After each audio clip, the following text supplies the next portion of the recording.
अस्सलाम वालेकुम नाजरीन, नादरदू न्यूज़ में आपका इस्तकबाल है। चलिए जानते हैं आज की खबर। इस्लाह मुआशरा और तहरीक औक़ाफ़ की जानिब से नांदेड़ शहर के सरकारी रेस्ट हाउस में बहुत मुस्लिम और सिख बिरादरियों के दानिश्वरों की एक अहम मीटिंग हुई। नांदेड़ शहर में बहुत मुस्लिम और सिख बिरादरियों के दानिश्वरों ने एक अहम मीटिंग की, जिसमें हुकूमत की तरफ से अपने मजहबी इदारों जैसे बौद्ध गया बिहार वक्फ बोर्ड और गुरुद्वारा बोर्ड को कानून बनाकर कंट्रोल करने की कोशिश के खिलाफ एक जेदी का इजहार किया। इस्लाह मुआशरा और तहरीक औक़ाफ़ तंजीम के ज़ेर एहतमाम मुनक़्क़िदा इस इजलास में तीनों बिरादरियों के नुमाइंदों ने हुकूमत के इन फैसलों की गैर आइनी करार देते हुए इनके खिलाफ अवामी बेदारी पैदा करने और मुस्तकबिल में एक ज़बरदस्त अवामी तहरीक चलाने का अज़म किया।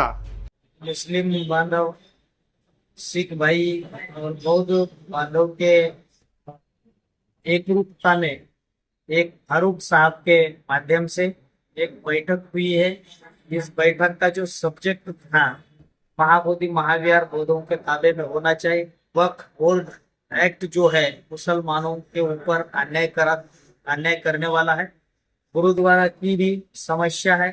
तो हम बौद्ध, सिख, मुस्लिम भाई सभी इकट्ठा होकर के इसके ऊपर थोड़े चर्चा हुई है।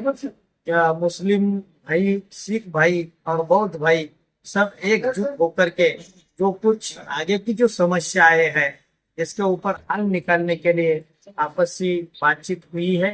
तो हम उम्मीद करते हैं कि बौद्ध समाज, सिख समाज, मुस्लिम समाज हम सब इकट्ठा होकर के एक साथ में जुड़े रहते हुए हम जो कुछ हमारे सामने समस्याएं, समाज के सामने की जो समस्याएं, हम सब मिलकर के एक दूसरे का हाथ बटाना चाहिए, जिसके लिए चर्चा हुई। फारूक साहब के लिए बहुत धन्यवाद। सभी हमारे मुस्लिम भाई और सिख भाई भी यहाँ पर मौजूद थे। सभी का मंगल हो, सबका कल्याण।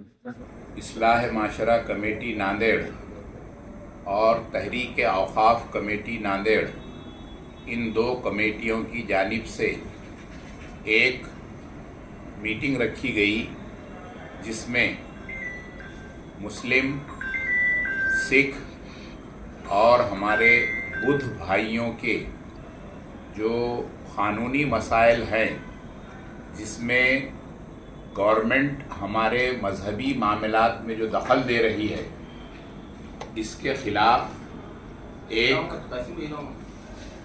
तहरीक चलाकर इस अमल को रोकने की, क़ानून के दायरे में रहकर कॉन्स्टिट्यूशन या दस्तूर की रोशनी में एक मुसलसल जद्दोजहद करने के लिए शुरुआत की गई है।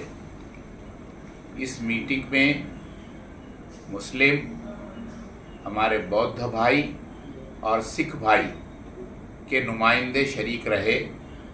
सब ने इस बात पर इत्तेफाक किया कि हमको मिलजुल कर हमारे मजहबी मामलात में जो मदाखलत की जा रही है उस पर सरकार के ख़िलाफ़ हमको क़ानूनी तरीक़े से, पुरअमन तरीक़े से एहतजाज करना चाहिए और सरकार के या हुकूमत के इन नापाक मंसूबों को मुकम्मल तौर पर नाकाम होने तक हमारी इस जद्दोजहद को हम जारी रखेंगे इंशाअल्लाह ताला।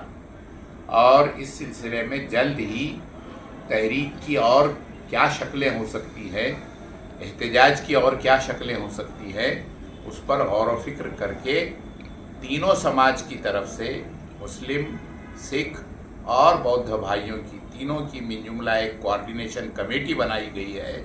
इस कोऑर्डिनेशन कमेटी की जानिब से आगे की बात तय की जाएगी, आगे का लाहे अमल तय किया जाएगा और इंशाअल्लाह एक पुरज़ोर एहतजाज वक्फ अमेंडमेंट एक्ट के ख़िलाफ़, नांदेड़ गुरुद्वारा एक्ट में हुई तब्दीली के ख़िलाफ़ और बुद्ध विहार को हमारे बौद्ध भाइयों को न देने के ख़िलाफ़ हम अच्छी जद्दोजहद और तहरीक चलाएंगे इंशाअल्लाह ताला। देश में धार्मिक अल्पसंख्यकों के साथ जो सरकार के मसले थे, इसमें धार्मिक संस्थाएं जो रजिस्टर्ड है उनके खिलाफ जो सरकार ने कानून बदलने का जो प्रस्ताव रखा है या कई जगह कानून बदले गए, तो उसको लेकर यहाँ पर चर्चा हुई।